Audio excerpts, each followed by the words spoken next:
السلام علیکم دوستوں، ہم پڑھ رہے ہیں سمیرہ حمید کا ناول طواف عشق۔ آج اس کی ہے ایپیسوڈ نمبر 3۔ تو چلیے آئیے اسٹارٹ کرتے ہیں۔ سوال معمولی ہی صحیح ابن موسیٰ، تم جواب دے کر اپنی جان چھڑوا لو بس۔ ابن موسیٰ کا غصے سے برا حال تھا۔ وہ تصور بھی نہیں کر سکتا تھا کہ ابن منصور نے یہ بات کاروان کے ساتھ آنے والے مصر کے خاص عہدیداروں تک پہنچا دی ہوگی۔ وہ سب باجماعت بیٹھے ہوئے اس کی سمت سوالیہ دیکھ رہے تھے۔ کیا آپ لوگ مجھ پر شک کر رہے ہیں؟ وہ حیران ان سب کی سوالیہ نظریں دیکھ رہا تھا۔ تم پر اتنا یقین ہے کہ شک کی گنجائش نہیں، لیکن تاریخ گواہ ہے پشت پر خنجر ہمیشہ اپنوں نے ہی گھونپے ہیں۔ نہ میں کسی جنگ کا حصہ ہوں نہ تخت کا، میری حیثیت کو پہچانے۔ خلیفہ کے پیاروں میں سے ایک ہو، ابن منصور نے طنزاً کہا۔ تو آپ میرے دشمن کیوں بن گئے؟ کیا صرف اس لیے کہ اب تو وہ میرا اکلوتا امیر الحج ہوں جس کے ساتھ اعلیٰ خاندانی حسب نسب منسوب نہیں، جس کے خاندان کی یا کسی عزیز بزرگ کی خلیفہ تک پہنچ نہیں؟ میں اپنی لیاقت اور سمجھ سے اس عہدے تک پہنچا ہوں۔ آپ اس کا بدلہ مجھ سے نہیں لے سکتے کہ میں عالم اسلام کے بڑے عہدے پر فائز ہوں۔ یہ اللہ کی مرضی ہے اور میری لیاقت بھی۔ تم اتنا بھڑک کیوں رہے ہو ابن موسیٰ؟ بس اتنا بتا دو کہ شاہی اونٹ تم نے کن کے لیے لیے تھے؟ امیر الحج کے ہونے کی حیثیت سے جتنے چاہے اونٹ لے سکتا ہوں، جسے چاہوں کاروان میں شامل کر سکتا ہوں۔ لے سکتے ہو، لیکن کن کے لیے؟ ابن موسیٰ بری طرح سے جزبز ہو رہا تھا۔ وہ درویش کی بیٹیاں ہیں۔ وہ سمجھ گیا تھا کہ سچ بتانا ہی ہوگا۔ ایک لمحے کے لیے سناٹا چھا گیا۔ قاہرہ کے درویش کی بیٹیاں؟ اس دیوانے کی بیٹیاں جسے گلی کوچوں میں اللہ اللہ کرنے سے فرصت نہیں، جو اتنا غریب ہے کہ اپنے جوتوں کی مرمت بھی خود کرتا ہے، اور جس کے گھر کی عورتوں کے ہاتھ کا پسا ہوا آٹا قاہرہ کی صاحب حیثیت عورتیں ازراہ ہمدردی خرید لیتی ہیں۔ آپ کا درویش کس لیے ایسا لب و لہجہ سمجھ سے باہر ہے؟ ہم اللہ والے ہیں اور یہ کوئی گناہ نہیں۔ ہم اللہ والے ہیں اور وہ اللہ والے ہیں اور یہ کوئی گناہ نہیں۔ درویش کی 2 بیٹیاں ہیں اور جہاں تک مجھے معلوم ہے وہ چھوٹی ہیں۔ یہ کون سی بیٹیاں ہیں جنہیں درویش نے اکیلے ہی بھیج دیا؟ ابن منصور کی اصل بات تک رسائی چاہیے تھی۔ اس کی دھنسی ہوئی آنکھیں حسرت سے لبالب تھیں۔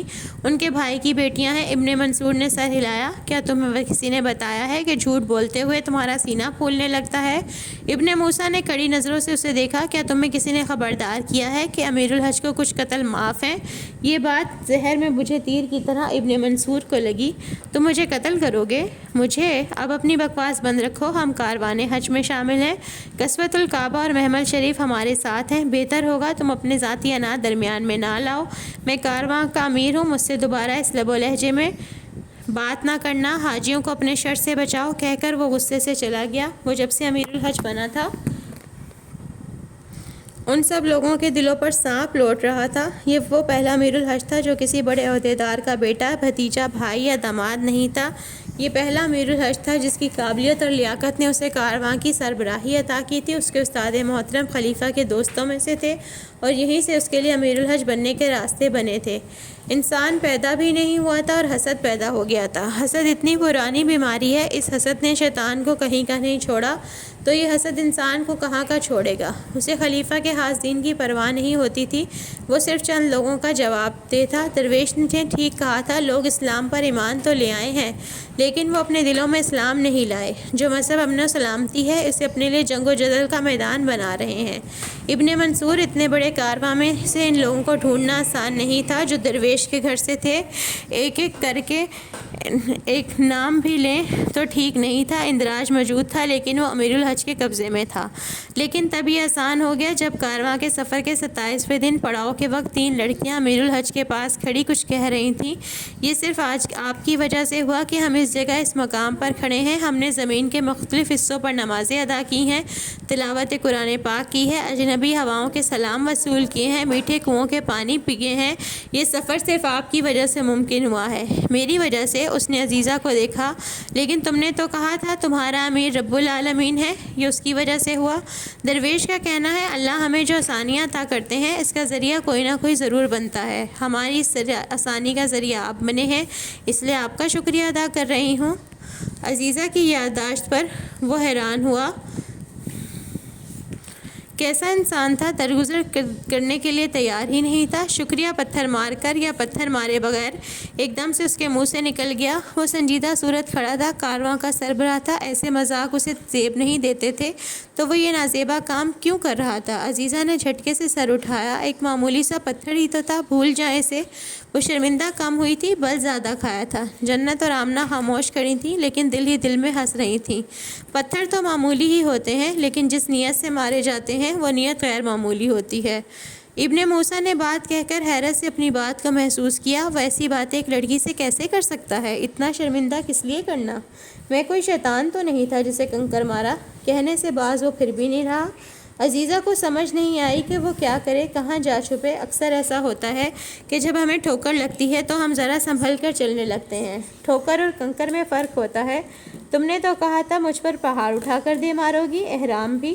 جنت نے کچھ سنجیدگی ظاہر کر دی، لیکن آمنہ اپنی ہنسی قابو نہیں رکھ سکی۔ وہ ایک دم سے منہ پر ہاتھ رکھ کر ہنسنے لگی اور امیر الحج کے قریب سے دور ہٹ گئی۔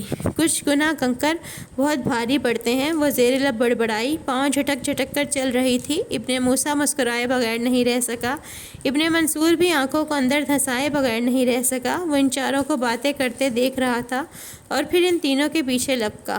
درویش نے مجھ سے کہا تھا میری بیٹیوں کا خیال رکھنا، لیکن میں چوک گیا۔ میں تمہارا چچا ہوں، درویش کا عزیز دوست ابن منصور۔ وہ ان تینوں کے قریب جا کھڑا ہوا۔ تینوں کے چہروں پر چادر کے پلو کھچے ہوئے تھے، تینوں تذبذب کا شکار تھیں۔ انہیں درویش نے ایسا کچھ نہیں کہا تھا کہ ابن منصور نام کا چچا ہے، ان کا دوست ہے، لیکن وہ درویش کو کیسے جانتا تھا؟ کوئی مشکل ہو تو تم مجھ سے کہہ سکتی ہو۔ جی کیوں نہیں، آمنہ نے کہا تو ابن منصور کے چہرے پر مسکراہٹ آئی۔ تم تینوں درویش کی بھتیجیاں ہو، تم تینوں بہنیں ہو۔ تینوں کے چہروں کے رنگ بدلے جو ابن منصور سے چھپے نہیں رہ سکے۔ جی بہنیں ہی سمجھ لیں۔ ابن منصور زیر لب بڑبڑایا۔ والد کیا کرتے ہیں؟ کیا نام ہے ان کا؟ قاہرہ میں ہی ہوتے ہیں۔ تینوں کے رنگ اجڑ کر سیاہ ہوئے، ان کے چہرے چھپے ہوئے تھے، لیکن ہاتھوں کی کپکپاہٹ ابن منصور کو حیران کر گئی۔ تینوں جواب دیے بغیر پلٹ کر جانے لگیں۔ ابن منصور حیران انہیں دیکھ رہا تھا۔ تیزی سے جاتے ہوئے، اپنی چادر کو درست کرتے ہوئے، گھبراہٹ میں عزیزہ کا ہاتھ کچھ زیادہ ہی سر کی سمت بلند ہو گیا کہ اس کے ڈھیلے کرتے کی آستین ڈھلک کر کوہنی تک جا پہنچی۔ اور ایک رسم ہوا کرتی ہے جس بچی کو قحبہ خانے لایا جاتا ہے، گرم سلاخ سے اس کے جسم پر ایک نشان داغ دیا جاتا ہے، کچھ کے گردن کے نیچے، کچھ کے شانے پر اور کچھ کے کوہنی سے ذرا اوپر بازو پر۔ عزیزہ کا وہ نشان ابن منصور کے سامنے نمایاں ہو کر چھپ گیا۔ دو لڑکیاں آگے جا چکی تھیں، عزیزہ کچھ پیچھے تھی۔ وہ لپک کر عزیزہ کے سامنے جا کھڑا ہوا۔ تو تمہیں اپنے باپ کا نام معلوم نہیں، نہ ہی پیشہ؟ اس نے ہاتھ بڑھا کر جھٹکے سے اس کا نقاب کھینچ دیا۔ عزیزہ ہکا بکا رہ گئی۔ طوائف اپنی چال سے ورنہ اپنی خوشبو سے ورنہ اپنی کھال سے پہچان لی جاتی ہے۔ اس کا ہاتھ کھینچ کر آستین کو کوہنی کے اوپر سے جھٹکے سے چڑھا کر وہ اس کے نشان کی سمت اشارہ کر رہا تھا۔ کڑی درویش سے شروع ہو کر ابن موسیٰ سے جا ملی۔ عزیزہ ششدر ابن منصور کو دیکھ رہی تھی، اتنی حواس باختہ ہو چکی تھی کہ گردن موڑ کر جنت اور آمنہ کو بھی نہیں بلا پائی۔ طوائفیں حج پر جا رہی ہیں، ہم پر خدا کا قہر نازل ہوگا، ہم صحرا میں تباہ و برباد ہوں گے، ابن منصور نے بلند آواز میں کہا۔ جنت اور آمنہ کے کانوں میں لفظ طوائف پڑا تو انہوں نے حیرت سے پلٹ کر ابن منصور کو دیکھا۔ آپ کو شرم آنی چاہیے ایسی باتیں کرتے ہوئے۔ عزیزہ کی آواز کانپ رہی تھی۔ شرم تو تم تینوں کو آنی چاہیے، ورنہ ابن موسیٰ کو طوفان ہم سے ٹکرائیں گے، ہم ذلیل و رسوا ہوں گے۔ اس کارواں کے ساتھ غلاف کعبہ ہے اور اس کارواں کے ساتھ 3 طوائفیں، ہم اللہ کے عذاب کے مستحق ہیں۔ تف ہے امیر کارواں تم پر۔ آمنہ اور جنت جہاں کھڑی رہ گئیں۔ عزیزہ ابن منصور کی نفرت انگیز باتوں کی تاب نہیں لا رہی تھی۔ ہم توبہ کر چکی ہیں، وہ رو دی۔ تو تم ہمیں برباد کر دینے والی ہو۔ ابن منصور نے نفرت سے تینوں کو دیکھا۔ بڑے عہدے جو بڑے دشمن لاتے ہیں، وہ انہی دشمنوں میں گھر کر ان کے سوالوں کا جواب دے رہا تھا۔ وہ مسلمان ہے، ہر مسلمان کا اللہ کے گھر پر حق ہے۔ وہ اپنا غصہ ضبط کرنے کی کوشش کر رہا تھا۔ وہ طوائفیں ہیں، وہ انسان ہیں، بس انسان۔ ان کے جسم پر ماضی کے نشان موجود ہیں، ان کے گناہ۔ میں کسی نشان کو نہیں جانتا، میں جانتا ہوں اگر کوئی حج پر جانا چاہتا ہے تو کارواں میں اسے شامل کیا جاتا ہے۔ حج پر حاجیوں کو لے کر جایا جاتا ہے، ایسے ذلیل لوگوں کو نہیں۔ دلوں کے حال اور اعمال کا حساب اللہ پر چھوڑ دیں۔ اللہ نے معاملات طے کرنے کا اختیار انسان کو دیا ہے۔ امیر الحج ہونے کی حیثیت سے میں نے جو مناسب سمجھا کیا، کچھ غلط نہیں کیا۔ اگر یہ سب درست تھا تو تم نے چھپا کر کیوں رکھا؟ اس لیے کہ آپ کی سوچ تنگ ہے۔ یہ تمہارا کارواں نہیں ہے، یہ کاروان مصر ہے۔ تم جواب دہ ہو، تمہیں اس غلطی کا خمیازہ بھگتنا ہوگا۔ اگر آپ نے غلطی ثابت کر دی تو میں سزا بھی بھگت لوں گا۔ بہتر ہوگا کہ مجھے مصر واپسی تک دوبارہ کسی سوال کے لیے زحمت نہ دی جائے۔ وہ تینوں لڑکیاں بھی کاروان کے ساتھ ہیں۔ مجھے ان کے ماضی سے کوئی مطلب نہیں، جیسے مجھے یہ سب کے ماضی سے کوئی مطلب نہیں۔ مجھے کسی حاجی کے اعمال اور حاجی کے دل کے حال سے بھی کوئی سروکار نہیں۔ میں امام کعبہ سے اس سلسلے میں ضرور بات کروں گا اور ان سے درخواست کروں گا کہ خطبہ حج پر اس مسئلے پر روشنی ڈالیں۔ ابن منصور کا چہرہ غصے سے سرخ ہو گیا۔ تم ڈھیٹ ہو، اس عہدے کے لائق ہی نہیں۔ ہاں ابن منصور، میں ڈھیٹ ہوں، لیکن اس عہدے کے لائق بھی ہوں کیونکہ میرا دل صاف ہے۔ اب میں سمجھا کہ امیر الحج امیر کیوں کہلاتا ہے، کیونکہ وہ ہر منفی بات پر غالب آتا ہے، صحرا کے ڈاکوؤں اور شیطانوں کے حملہ آوروں دونوں سے لڑتا ہے۔ جب وہ جیت جاتا ہے تو وہ امیر کہلاتا ہے۔ یہ تمہارا آخری دن ہے جس کے تم امیر ہو، یہ تمہارا آخری کارواں ہے جس کے تم امیر ہو۔ ابن منصور نے دانت پیس کر کہا۔ حاجیوں کا کارواں چلتا رہا۔ ان تینوں کے اونٹ انہیں اپنا سوار بنا کر آگے بڑھتے رہے۔ انہیں گمان بھی نہیں تھا جس سفر پر وہ نکلی ہیں وہ کتنا لمبا ہونے والا ہے۔ یہ سفر، ان کی منزل انہیں کہاں لے جانے والی ہے۔ انہیں اونٹ کی کوہان سے آسمان قریب لگتا تھا۔ صحرا کی ریت پر سجدہ کرتے اللہ کا قرب نصیب ہوتا تھا۔ انہیں یہ یقین حاصل ہو چکا تھا دنیا میں جتنے خوش نصیب لوگ ہیں وہ ان میں سب سے زیادہ خوش قسمت ہیں۔ وہ خوش قسمت تھیں لیکن وہ یہ نہیں جانتی تھیں کہ وہ کاروان کے ساتھ حج پر جانے والی نہیں تھیں۔ آج کی رات سے اگلی رات وہ اس سفر سے نکال دی جانے والی تھیں۔ وہ تینوں ہی کوڑیوں کے مول فروخت ہو جانے والی تھیں۔ آمنہ، جنت اور عزیزہ، سرے بازار ان کی وہ قیمت لگنے لگی تھی جو آج سے پہلے کسی انسان کی نہیں لگی تھی۔ عزیزہ، اس نے جانا کہ حج کی عبادت دراصل سفر کی طرف مائل کرتی ہے۔ اللہ نے سفر کو پسند کیا ہے۔ جو گھر سے باہر نہیں نکلے گا وہ اللہ کی حمد کیسے بیان کرے گا؟ وہ دریا، سمندر، صحرا، جنگل، پہاڑ، عالم جہاں کیسے دیکھے گا؟ کیسے جانے گا کہ اس کے رب نے کیا کچھ تخلیق کیا ہے؟ ہر شے کیسے اس کی صفات کا مظہر ہے؟ جب جہاں ہی نہیں دیکھے گا تو خالق جہاں کیسے دیکھے گا؟ عالم جہاں کا علم نہیں رکھے گا تو رب العالمین کو کیسے پہچانے گا؟ اللہ چاہتا ہے کہ اس کی مخلوق سے ملا جائے، دیکھا جائے، سنا جائے۔ ہر انسان کے پاس رب کی ایک صفت ہے، ایک رب ہے جسے صرف اس نے تلاش کیا ہے۔ اس تلاش میں حصے دار بنایا جائے۔ اس کے پاس ایک کہانی ہے جو کسی دوسرے کی نہیں، اس کی وہ کہانی سنی جائے۔ جب خدا نے سب سے زیادہ محبت انسان سے کی ہے تو پھر انسان کو بھی سب سے زیادہ محبت انسان سے ہی کرنی ہے۔ حج کا سفر ہر صاحب حیثیت پر فرض ہے، صاحب چاہت پر، صاحب عقل پر۔ اللہ کی پہچان کا سفر حضور کے لیے ہر راہ کا سفر۔ عزیزہ، اس کا جی یہ منظر دیکھ کر بھرتا نہیں تھا کہ صحرا سجدہ گاہ جائے نماز ہے جس پر وہ سب سفر حج کی نماز پڑھ رہے تھے۔ زمین ان کی سواری تھی جس پر رینگ کر، چل کر، دوڑ کر، بھاگ کر وہ مرکز کی سمت جا رہے تھے۔ اونٹ جو کبھی اپنے سوار کو گرنے نہیں دیتا تھا اس کے لیے بڑے احترام سے جھکتا تھا۔ دن کے پڑاؤ میں عزیزہ نے امیر کارواں کو ابن منصور کی بات بتانی چاہی لیکن آمنہ نے اسے منع کر دیا۔ چھوڑو عزیزہ، امیر کارواں اتنے بڑے کاروان کی ذمہ داری ہے، یہ ہمارا کیا ہے؟ آ جائے ساری دنیا اور مار لے سو جوتے۔ حج کے لیے جا رہے ہیں نا تو پہلے اپنے ماضی کی کنکریاں کھا لیتے ہیں۔ مار لینے دو لوگوں کو گناہوں کے پتھریلے تانے۔ اللہ کے گھر تو سب برابر ہیں، ہم حاجی ہی کہلائیں گے، دیکھ لینا انشاءاللہ۔ درویش نے کہا تھا نہ کرو، وہم نہ کرنا۔ لیکن عزیزہ، کیا ہماری وجہ سے کارواں پہ کوئی مصیبت آ سکتی ہے؟ کیا اب جنت کو بھی وہم ستانے لگے تھے؟ ابن منصور نے انہیں سہما دیا تھا۔ دل تو میرا بھی ڈرتا ہے لیکن مجھے درویش کی بات پر یقین ہے کہ اللہ کے رحم پر شک نہ کیا جائے بلکہ یقین رکھا جائے۔ ہمیں یہ بھول جانا چاہیے کہ ہم کون تھیں، کہ بس یہ یاد رکھنا چاہیے کہ ہم کون ہیں۔ اب جاؤ، تمہیں تمہاری ہونے والی ساس آواز دے رہی ہے۔ وہ پانی کے لیے جنت کو آواز دے رہی تھیں۔ توبہ توبہ، ایسی باتیں نہیں کرو، جنت نے شرما کے کہا۔ شرم میں کر لوں گی، تم دعا کرو ایسا ہو جائے اپنی ساس کے دل پر پڑھ کر پھونکنا، ان کا دل بدل جائے۔ اف عزیزہ، انہیں خواہ میری ساس بنا دیا۔ کتنی بار تو کہہ چکی ہیں حج سے واپسی پر بیٹے کا نکاح کرنا ہے، کہتی بھی ہیں تم دونوں سے ہم اندھے ہیں یا پاگل تو نہیں سمجھتے ہیں، سب سمجھ کر وہ سب کچھ بھلا چکی تھیں، اپنا ماضی، اپنا لقب۔ امیر الحج کاروان میں حاجیوں کی خبر گیری کر رہے تھے، کچھ لوگ بیمار تھے، کچھ عام و فہم مشورے عنایت کر رہے تھے، لیکن چونکہ وہ طبیب نہیں تھا، امیر تھا، اسے بیماروں کا علاج کرنا نہیں آتا تھا، یا دعا آتی تھی یا مزاج پرسی، تو وہ تھوڑا خائف ہوتا جا رہا تھا۔ بیماروں کو لگتا تھا کہ وہ حرفن مولا ہے، تلوار رکھتا ہے تو دوا بھی رکھتا ہوگا۔ وہ معصوم یہ نہیں جانتے تھے کہ تلوار رکھنے والا وار رکھتا ہے یا دفع، ورنہ للکار۔ دوا کا یہاں کیا کام؟ وہ اس سے سفر کے دوران لاحق ہونے والی عارضی بیماریوں کا علاج پوچھ رہے تھے، خصوصی طور پر پیٹ میں گڑبڑ اور سر چکرانے کی بیماریوں کے بارے میں۔ میں امیر ہوں، طبیب نہیں، وہ چڑھ ہی گیا۔ کوئی خاتون ٹوٹکا تھا تو وہ تھا ابن موسیٰ۔ امیر تو باپ کی طرح ہوتا ہے، شفیق اور مہربان۔ ابھی وہ خود باپ نہیں بنا تھا کہ اتنے بڑے کارواں کا باپ بن گیا تھا۔ چچی ٹھیک کہتی ہیں، نکاح کر لو، ورنہ دنیا ایسی ایسی زبان میں طعنے مارے گی کہ سینہ چھلنی کر دے گی۔ کر دیا تھا نا سینہ چھلنی، سینہ، ہاتھ، پیر سب۔ امیر تک تو ٹھیک تھا، لیکن باپ یہ کیا ہوتا ہے؟ وہ پیٹ کے عارضے میں مبتلا بیمار پر غصہ کیے بغیر نہیں رہ سکا۔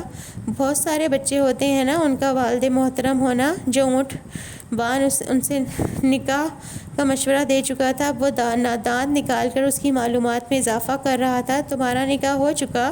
اس نے اونٹ بان کے طنز پر جواب دینے کے لیے اس کے مشت کے پیچھے ہی موجود تھا۔ جان کے دشمن ہمیشہ آگے پیچھے ہی موجود رہتے ہیں۔ ساری تنزیہ باتیں سب سے پہلے یہی سنتے ہیں، دشمنوں میں شریک، جی جان جلاتے ہیں فریق، بدتمیز، بد تہذیب۔ ہاں جی، اس لیے تو میں کسی کو آزاد، خود مختار، خوشحال نہیں دیکھ سکتا۔ امیر، آپ بھی یہ شکنجہ اپنی زندگی کے گرد کس لیں۔ یقین جانیں، صبر و ضبط ایسے ایسے مرحلوں سے گزریں گے کہ مر جانا چاہیں گے یا مار دینا، لیکن ہوگا تیسرا کام، مار دیے جائیں گے۔ وہ بے ساختہ ہنس دیا۔ تو ایسے کہو کہ مجھے خوش دیکھ کر جل رہے ہو؟ اپنا دل جلایا ہوا ہے تو جی چاہتا ہے سب ایسے ہی چلے بنے۔ کیسی عورتوں جیسی باتیں کر رہے ہو؟ عورت سے ہی سیکھی ہیں جی۔ عورت نہ؟ اونٹ بان کی تھوڑی کو اپنی 4 انگلیوں سے مسل کر رگڑ کر وہ آگے بڑھ گیا۔ کاروان میں گھومتے پھرتے اس نے ان تینوں کو ایک اونٹ بیچارے سے باتیں کرتے دیکھا۔ عزیزہ نے اونٹ معصوم کی منال پکڑی ہوئی تھی، وہ اسے بڑی محبت سے ہولے ہولے جھٹک کر اپنے سوالوں کی طرف متوجہ کر رہی تھی۔ یعنی وہ اس سے کچھ قصے کہانیاں سننا چاہتی تھی؟ یعنی کیا اسے اونٹ کی زبان سمجھ آتی تھی یا اسے ہی قصے کہانیاں سنا رہی تھی؟ انسان مر گئے تھے کیا؟ 2 میں سے ایک۔ یا اللہ مجھے ان سے بچا لے کی صورت بنے اونٹ کو پتہ نہیں کیا کھلانے کی کوشش کر رہی تھی۔ دوسری اس کا منہ کھولنے کی تگ و دو کر رہی تھی۔ وہ نہیں کھول رہا تھا تو جھلا کر کہہ رہی تھی، یہ تو منہ ہی نہیں کھول رہا۔ ہونا تو یہ چاہیے تھا کہ وہ نیچے سے اپنی لمبی ٹانگ چھوڑ دیتا، جو ان میں سے کسی ایک کو جا کر لگتی، اور ان سے پوچھتا، میری جان چھوڑو گی یا یہ جہاں پر تم پر سوار ہو کر عزیزہ کہتی؟ یقیناً یہی کہتی۔ کارواں والے جسمانی بیمار ہیں اور یہ تینوں ذہنی۔ امیر کارواں نے زیر دل کہا، یقین سے کہا، ذہنی بیماریوں میں سے ایک بیمار عزیزہ تک، اس کے تندرست ذہن تک سوچ پہنچی تھی۔ اس نے گردن موڑ کر پیچھے دیکھا، اونٹ کی منہال پکڑے دیکھا۔ ہوا کچھ تیز تھی اور اس کی چادر، اس کا لباس پیچھے کی طرف کھینچا اڑا جاتا تھا۔ امیر کارواں ایک لمحے کے لیے بھول گیا کہ وہ کہاں کھڑا ہے۔ عزیزہ نے سر واپس کھینچ کر اونٹ کے ساتھ اونٹوں والی باتیں شروع کر دیں۔ یہ کیا ہانک رہی ہیں آپ؟ جو مجھے صرف جانور ہی سمجھا جائے، اپنی طرح کا پاگل نہیں۔ اگر اونٹ واقعی سمجھ لیتا تو رک کر عزیزہ سے کہتا، پاگل عزیزہ۔ امیر کارواں آگے بڑھ گیا تو اس نے ڈھکی چپی نظروں سے اپنے موسیٰ کو دیکھا۔ انسان کے پاس دعا میں بہت کچھ مانگ لینے کا اختیار ہوتا ہے، بہت کچھ جائز، ضروری۔ معاملہ اللہ کے ساتھ ہو تو کوئی بھی معاملہ طے پا سکتا ہے۔ تو کیا وہ زندگی کے کارواں کے امیر سے حج کے کارواں کے امیر کی بات کرے گا؟ اس کا دل دھڑک رہا تھا۔ اب اونٹ سے اونٹنی باتیں کرنا بھول گئی تھی۔ تمہیں کیوں ایک دم سے چپ لگ گئی ہے؟ اونٹ نے تمہیں بدصورت تو نہیں کہہ دیا؟ چلو مان جاؤ کہ تم بدشکل ہو۔ آمنہ کوئی موقع ہاتھ سے نہیں جانے دیتی تھی۔ فی الحال مجھے اونٹ کی زبان سمجھ میں نہیں آ رہی، جسے سمجھ آ رہی ہے وہ قیامت خیز جلن کا اظہار کر رہی ہے۔ ادا سی آنکھیں گھمائیں، وہ خوش تھی۔ اب ایسا سچ بھی نہ بولے۔ سچ تو ویسے یہ اونٹ بھی بولتا ہے۔ مجھے بتا رہا تھا جب تم اس اوپر بیٹھتی ہو تو اس کا جی چاہتا ہے تمہیں پٹک کر نیچے دے مارے، باقی کی ہڈیاں بے شک سلامت رہیں لیکن گردن کی ہڈی ٹوٹ جائے بس۔ تمہیں دے کر مارا تھا 2 بار، ایسا درویش اونٹ تک تم سے عاجز آ گیا، وہ میں پھسل گئی تھی۔ یادداشت عزیزہ کی بھی کمال تھی۔ پورا کارواں میں تم اکیلی لڑکی ہو جو اونٹ سے پھسل جاتی ہے۔ تمہاری قابلیت ہمیشہ سے ہی قابل تعریف رہی ہے۔ منہ بند رکھو اپنا، میں کاروان حج میں شامل ہوں، اللہ کے گھر جا رہی ہوں، تمہاری وہاں شکایت کر دی نا تو پھر نہ کہنا۔ اچھا یعنی تم اکیلی جا رہی ہو؟ شکایتیں صرف تمہاری سنی جائیں گی، میرے منہ میں تو زبان ہی نہیں ہوگی۔ تمہارے منہ میں نہیں، ایک نہیں کئی زبانیں ہیں، اور خیر سے کوئی ایک بھی اچھی نہیں ہے، اور مجھ سے اچھی باتیں سیکھ لو، تمہیں میں اچھی طرح سے سبق نہ سکھا دوں؟ یہی کوئی 3-4۔ وہ آمنہ کے بال پکڑ کر کھینچ رہی تھی۔ بہت دور، بہت آگے امیر کارواں نے یہ منظر دیکھا۔ وہ دیکھ رہا تھا کہ عزیزہ میں تندی کچھ زیادہ ہے، اگر جائز ہوتا تو شاید وہ بھی امیر کارواں بن جاتی، عالم اسلام کی پہلی خاتون کارواں نے آمنہ کے بال نہیں چھوڑے تھے۔ آمنہ دبی دبی چیخیں مار رہی تھی، کچھ عورتیں انہیں دیکھ کر ہنس رہی تھیں۔ تم میری جان کی دشمن ہو، آمنہ چلا رہی تھی، تمہاری زبان کی دشمن ہوں، کسی وقت سو رہی ہوگی تو کاٹ دوں گی، میں تمہاری یہ چوٹیاں کاٹ دوں گی، دیکھنا گنجا کر دوں گی، بچے دیکھ کر ہنسیں گے۔ کاروان والے بھی دیکھ کر ہنس رہے تھے، ہی۔ آمنہ باز ہی نہیں آ رہی تھی۔ عزیزہ کو اپنے بال بہت عزیز تھے، بالوں پر آنچ آتی تھی تو بھڑک اٹھتی تھی، اب بھی بھڑک اٹھی تھی۔ اونٹ باندھ کے ہاتھ میں لہراتی شاخ کو کھینچ کر آمنہ کے پیچھے بھاگ رہی تھی۔ بھاگ کر آمنہ نے ریت میں طوفان برپا کر دیا تھا۔ تمہاری بہنیں پاگل ہو چکی ہیں، جنت کی ہونے والی ساس نے شرارت سے کہا۔ ہو چکی ہیں مطلب؟ یہ پاگل ہی ہیں، میرا حوصلہ ہے جو ان کے ساتھ گزارا کرتی ہوں۔ ساس صاحبہ دل کھول کر ہنسی۔ ایک سے بڑھ کر ایک ہو تم تینوں۔ 2 پاگلوں کے قافلے میں تیسری پاگل بھی شامل ہو گئی تھی۔ اس نے اپنی مٹھیوں میں ریت بھر لی تھی اور بڑی شرافت سے جا کر عزیزہ کی آنکھوں میں جھونک کر آمنہ کی طرف اچھال دی تھی۔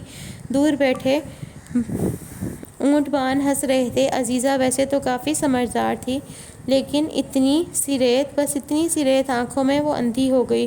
وہ چلاتی ہوئی، آنکھیں مسلتی ہوئی جنت کا خون پی جانے کے در پر ہو گئی۔ جنت دور بھاگتی رہی۔ یہ بھی کوئی بات ہوئی؟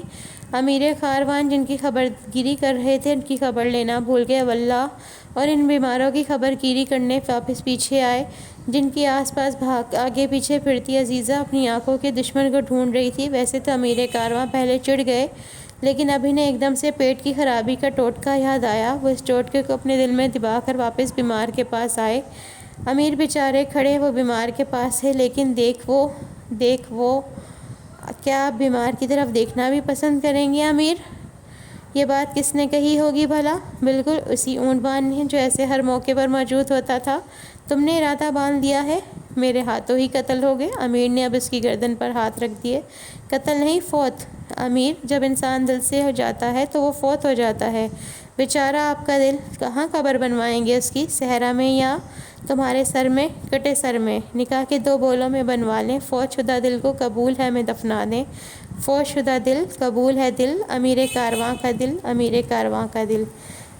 اس دن کی رات کاروان کے ساتھ ان کی آخری رات۔ وہ رات رحم دلی سے بے رحمی کے طوفان میں سمٹی تھی۔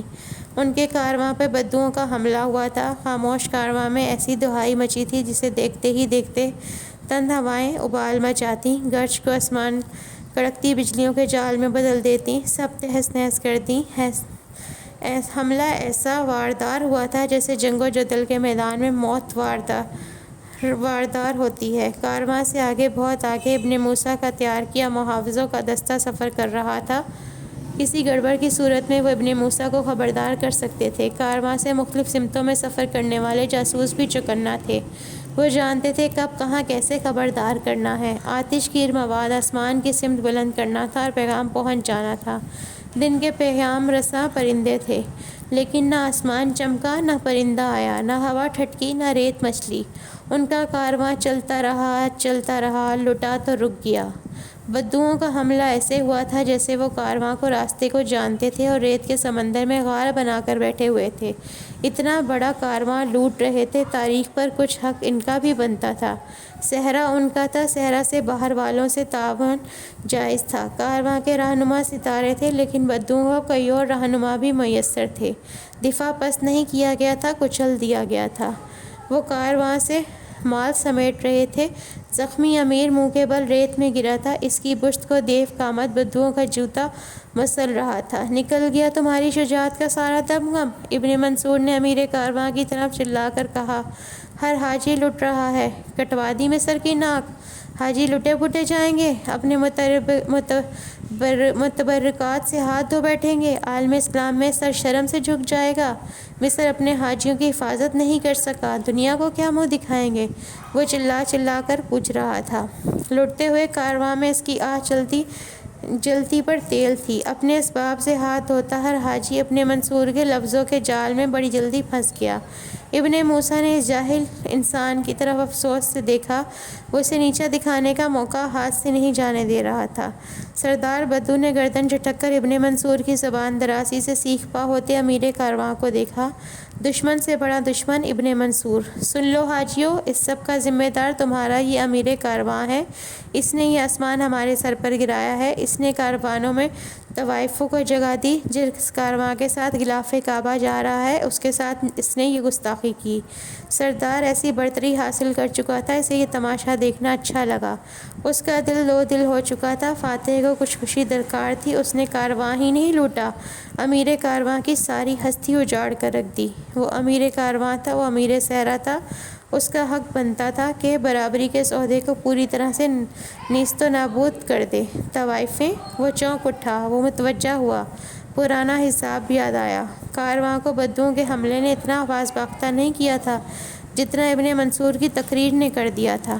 گرم ہوائیں اپنی موجودگی کا پتہ جلدی دے دیتی ہیں۔ کارواں کے حاجیوں کے دلوں کی گرمی نے صحرا کی گرمی کو مات دے دی تھی۔ ان کے کشادہ دل ایک دم سے سکڑ گئے تھے۔ امیر کارواں نے ان کے ساتھ کیا کیا؟ اس نے ایسی گستاخی کیوں کی؟ ایسا گناہ، بے حرمتی؟ امیر کارواں کو خدا پوچھے، اس نے دین پر صرف اپنا حق کیسے سمجھا؟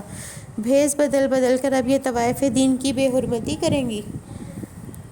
اب مذہب کے ساتھ ایسے مذاق کیے جائیں گے؟ کعبہ خانہ کے لوگ اب کاروان حج میں شامل ہوں گے، ان کے ساتھ باجماعت نماز پڑھیں گے، سفر کریں گے، ان کے برابر کے حاجی کہلائیں گے، غلاف کعبہ کو ہاتھ لگا کر ناپاک نظروں سے رب کے گھر کو دیکھیں گے، طواف کریں گے اور ان کے ساتھ کہیں گے لبیک لبیک اللہم لبیک، اے رب لبیک لبیک۔ صحرا نے سرگوشی کی، جسے عزیزہ نے سن لیا اور اس نے جھرجھری لی۔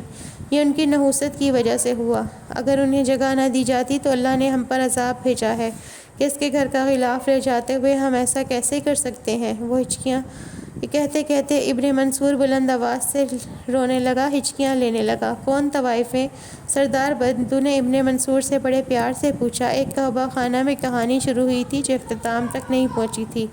وہ نہ سہی تو کوئی اور سہی۔ اس نے ٹھنڈا مشروب الٹ دیا اور اپنے پاؤں کی ایڑی مارتے ہوئے کہا، میں طوائف ضرور ہوں لیکن بے غیرت نہیں۔ اپنے سکے اٹھاؤ اور دفع ہو جاؤ۔ طوائفیں اتنی گری ہوئی نہیں جتنی تم نے انہیں سمجھ لیا ہے۔ ابن موسیٰ نے دانت پیس کر ابن منصور سے کہا، تم یقیناً ذلیل و رسوا ہونے والے ہو بزدل انسان، کچھ تو خدا کا خوف کرو۔ یہ خدا کا خوف بعد میں کر لے گا، پہلے تم کارواں سے طوائفیں الگ کرو۔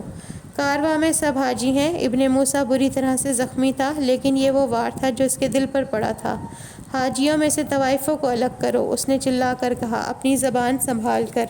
میری تلوار کے نیچے تمہاری شہ رگ ہے اور مجھے زبان سنبھالنے کا کہہ رہے ہو؟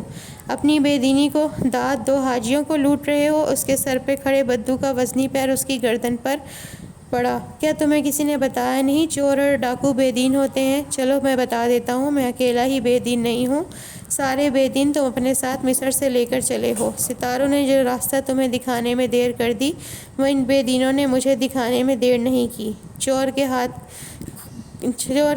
کی کھجلی چلی جاتی ہے، ان جیسوں کے دل کی جلن نہیں۔ تم بچے ہو، ڈاکوؤں سے زیادہ انسان شناس نہیں ہو سکتے۔ جاؤ یہ سبق تمہیں سکھایا۔ امیر کارواں بنتے ہیں تو صحرا کے ڈاکوؤں سے لڑنے سے پہلے جماعت کے ڈاکوؤں سے پہلے لڑتے ہیں، آستین کے سانپوں سے پہلے لڑتے ہیں۔ تم نے دیر کر دی امیر، تم نے کارواں لٹوا دیا۔ کیا فائدہ ایسی شناسی کا؟ انسان نے شیطان صفت ہی بننا ہو۔ ابن موسیٰ کو سمجھنے میں دیر نہیں لگی تھی کہ وہ کن سانپوں کی بات کر رہا تھا۔ نیک فطرت انسان کا ایک ہی مسئلہ ہے، وہ سب کو اپنی طرح سمجھتا ہے جبھی اس کی پیٹھ پر وار ہوتا ہے۔ اس نے کہکا لگایا، حاجیوں کو لوٹنے کا فائدہ یہ ہوتا ہے، سننے کے لیے بہت کچھ مل جاتا ہے، طبیعت باغ باغ ہو جاتی ہے۔ حاجیوں کی بد دعائیں تمہارے لیے آگ کا انتظام کرتی ہوں گی۔ آگ سے کھیلنے والوں کو آگ سے ڈرا رہے ہو؟ نادان ہو۔ ہم نے دودھ کے دانت کھیل کود میں نہیں توڑے، بچپن ماؤں کی گود میں چھپ کر نہیں گزارا۔ کارواں سے طوائفیں الگ ہوں گی یا میرے وار سے ایک ایک حاجی کا سر؟ کیا چاہتے ہو؟ خون؟ تمہیں مال و اسباب چاہیے تھا، لوٹ لیا۔ ابن موسیٰ نے حتی الامکان اسے طیش میں لانے سے باز رکھا، اپنی زبان کو نرم رکھا۔ کچھ غیرت ہم میں بھی ہوتی ہے امیر، کچھ عہد ہمارے بھی ہوتے ہیں۔ قاہرہ کی طوائف کے ہاتھ کی ضرب صحیح ہے، اس ضرب کا کچھ حساب ہمیں بھی چکانا ہے۔ میں نہیں جانتا تھا صحرا مجھے اتنا کچھ دینے والا ہے، میرے سارے حساب بے باک کرنے والا ہے۔ ابن موسیٰ کی طرف نیچے جھک کر وہ اسے بچوں کی طرح پچکار رہا تھا۔ تمہارا امیر تمہاری گردنیں کٹوا دینے والا ہے، وہ طوائفوں کی گردنوں کے بدلے میں تمہیں قربان کرنے والا ہے۔ ابن منصور عورتوں کی طرح کارواں والوں کی طرف ہاتھ اٹھا اٹھا کر دہائیاں دے رہا تھا، واویلا کر رہا تھا۔ وہ چاہتا تھا کہ ایک ایک حاجی اچھی طرح منظر دیکھ لے، اتنی اچھی طرح کہ امیر کارواں کے نصیب میں سزائے موت آئے ورنہ عمر قید۔ مصر کی گلیوں میں اس کا نام خاک آلود ہو، عمر بھر کی کمائی عزت کا جنازہ ذلت کی کمائی میں بدل جائے۔ ابن موسیٰ ہکا بکا اس تماشا گر انسان کو دیکھ رہا تھا۔ درویش نے ٹھیک کہا تھا ابن موسیٰ، تم نے اتنا نام نہیں کمایا جتنے دشمن کما لیے ہیں۔ مصر کے اوانوں میں جتنا تمہارے نام کا ڈنکا بجتا ہے، اتنا ہی تمہارے نام کا سانپ دشمن کے دلوں پر لوٹتا ہے۔ چوکنا رہنا، پیٹھ پر خنجر ہمیشہ قریبی لوگوں نے ہی گھونپے ہیں۔ کارواں کے ساتھ جا رہے ہو تو صحرا کی ہواؤں سے پہلے جماعت کے بچھوؤں پر نظر رکھنا۔ جماعت کا سردار بچھو، امیر کارواں کے عہدے کے لیے تڑپتا ابن منصور کارواں میں بھاگا بھاگا پھرتا طوائف کر رہا تھا۔ نکلو باہر طوائفوں، دیکھو تمہاری وجہ سے ہم پر کیسی مصیبت آ پڑی ہے۔ ذلیل غم خستہ عورتوں، تمہاری جگہ توبہ خانہ ہے، کاروان حج نہیں۔ جنت کا اونٹ عزیزہ کے اونٹ سے کچھ دور آگے تھے۔ اس نے سہم کر سر گھما کر پیچھے عزیزہ کی طرف دیکھا۔ شعلوں کی روشنی ناکافی تھی، آسمان بھی صاف تھا، چاند روشن تھا۔ آگے بیٹھی عزیزہ نے جنت کی بے چین نظروں کو پا لیا۔ لبیک لبیک، وہ بحری نہیں تھی، جانتی تھی اس کی حاضری آ گئی ہے۔ ان کی حاری صحرا میدان عرفات میں بدلا، آزمائش کے مزدلفہ میں قیام وقوف ہوا۔ ابن منصور انہیں ڈھونڈ رہا تھا، ایک ایک اونٹ کے پاس جا کر ایک ایک کو دیکھ رہا تھا۔ وہ پاگل ہو چکا تھا۔ عزیزہ نے سر اٹھا کر آسمان کی طرف دیکھا۔ اس نے سوچا بھی نہیں تھا ایسے کاروان حج میں ہزاروں لوگوں کے سامنے درویش اونٹ پر سوار خاموش صحرا کھلے آسمان کے نیچے انہیں طوائف پکارا جائے گا۔ طوائف انہیں نام سے نہیں گناہ سے پکارا جائے گا۔ انہیں انسان نہیں صرف طوائف سمجھا جائے گا۔ جو عہد کیے ہیں ان پر قائم رہنا، مومن بال سے باریک تلوار سے تیز صراط پر چلتا ہے۔ جو عہد کیے تھے وہ عہد نبھانے عزیزہ لٹک کر اونٹ سے اتری۔ اس نے اترنے میں بہت جلدی کی تھی، اس سے پہلے کہ ابن منصور انہیں ڈھونڈ لیتا، اس سے پہلے کہ وہ ہاتھ کا اشارہ کر کے انہیں پھر سے طوائف کہتا، اس سے پہلے اس نے اس کا غرور چھین لیا، اپنا رتبہ قائم رکھا، بڑائی کو کمتر نہیں ہونے دیا۔ اسے فخر تھا کہ وہ تائب ہو چکی ہے، وہ ایک لمحے کے لیے بھی شرمندہ ہونے والی نہیں تھی۔ ساری دنیا ہاتھوں میں پتھر بھی پکڑ لیتی، ساری دنیا مل کر طوائف پکارتی، تو بھی وہ اللہ کے رحم پر شک کرنے والی نہیں تھی، تو بھی وہ پلٹ کر واپس توبہ خانہ جانے والی نہیں تھی۔ لٹک کر ہی آمنہ نیچے آ گئی، لیکن جنت، وہ دل کی کمزور تھی نا، رو دی۔ اس کے دل سے درد بھری ٹیس اٹھی، وہ سہم گئی، تڑپ اٹھی۔ وہ کسی امتحان کے لیے تیار نہیں تھی، وہ اس تماشے کے لیے بالکل تیار نہیں تھی۔ اس نے گردن موڑ کر خاتون ساس کو دیکھا اور ان کے سینے سے جا لگی۔